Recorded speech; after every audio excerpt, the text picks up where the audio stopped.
I'm going to show you guys how you can calculate the approximate amount of home that you can afford here in Canada.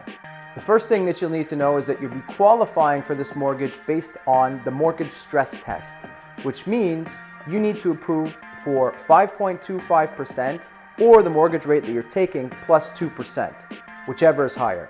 The second thing that you need to know is that if you're putting less than 20% down of the total value of the home, that you'll need a mortgage default insurance. The premium that you'll be paying for this default insurance is dependent on the percentage of down payment that you'll be making. Today we'll be using the ratehub.ca calculator to determine that amount.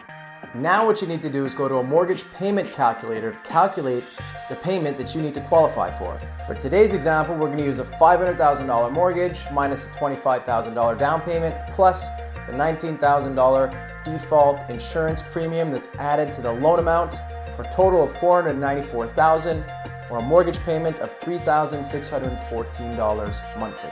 The rate that I used is a 7.5% mortgage rate because remember, we need to qualify for a mortgage rate plus 2% and 5-year fixed, they're hovering around 5.5 to 6%. Now that we have that qualifying payment, we need to go to the CMHC debt service calculator and enter in our household income, that mortgage payment, monthly heating expenses, property taxes, and any additional monthly obligations that you have. Once you click calculate, you'll see whether you're in line with the GDS and TDS debt service ratios.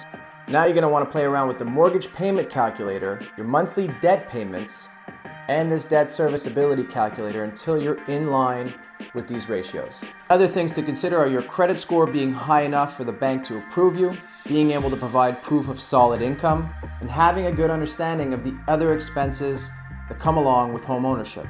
The higher those ratios are, the tighter things will be financially.